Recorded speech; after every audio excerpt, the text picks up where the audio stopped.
Well, as I said, I'm a regular swimmer, and I finished my swim and went to take a shower, and I heard a man's voice.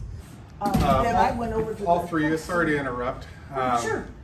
All three of you are being asked to leave the property right now. Now, I chose this as my favorite story because I felt like I was able to actually help Miss Julie Jamon, and we wouldn't have been able to do it without you guys. Hey guys, Katie Daviscourt here with Rebel News USA. I cannot believe that it is already the Christmas season, my favorite time of the year. I know so many for you as well.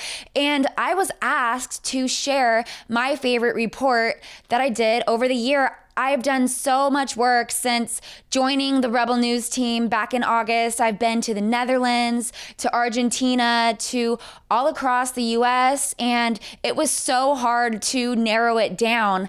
But my favorite report of the year was when I went over to Port Townsend to meet Miss Julie Jamon. She is an 80-year-old woman who was permanently banned from the YMCA swimming pool after speaking out against allegedly witnessing a trans woman or a biological male watch little girls undress in the women's changing room.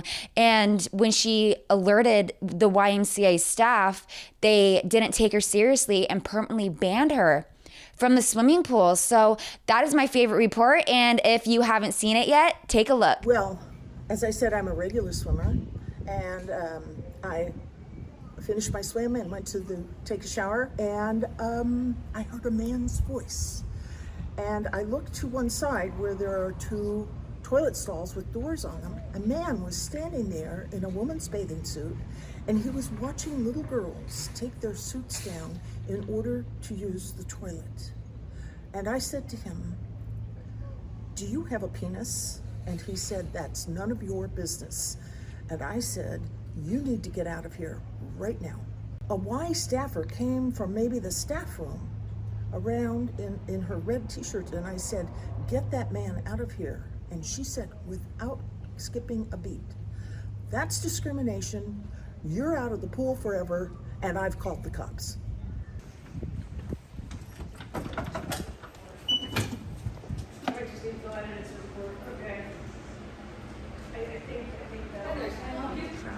Yes, I'm a reporter.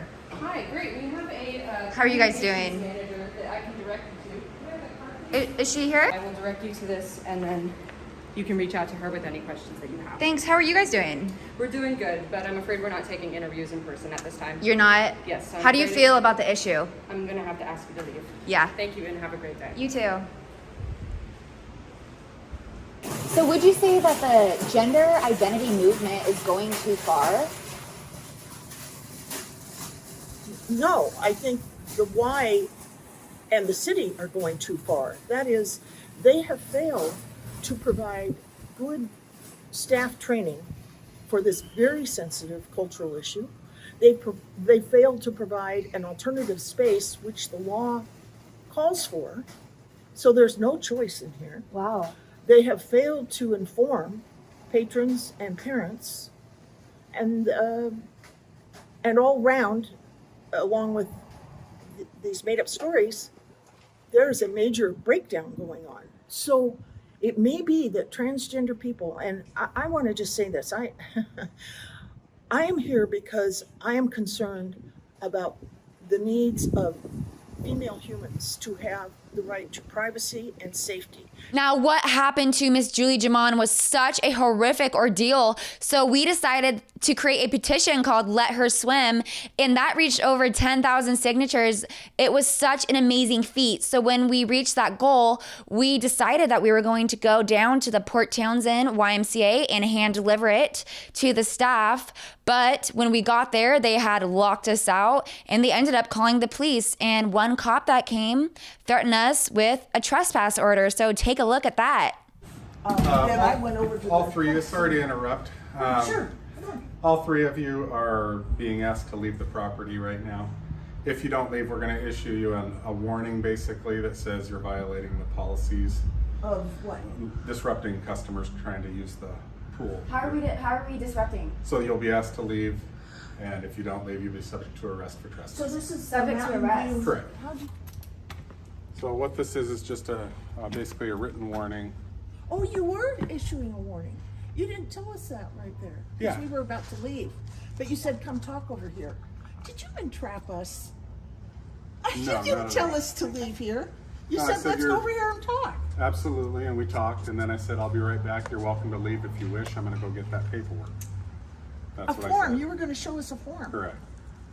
It's basically a form that advises you can't be on YMCA property for a period of 7 days or you're subject to arrest for trespass. Now, I chose this as my favorite story because I felt like I was able to actually help Miss Julie Jamon, and we wouldn't have been able to do it without you guys. So there's going to be more reports on this YMCA experience with Julie coming up. She has hired lawyers and she's going to actually start fighting back against it. And we're going to be with her every step of the way. So I can't wait to see what she is able to achieve. And again, if you would like to support independent journalism, you can go to rebelnewsusa.com and donate a couple dollars to keep us going. We are 100% crowdfunded. So we rely on our generous viewers like you guys. So thank you guys, Katie Daviscourt for Rebel News.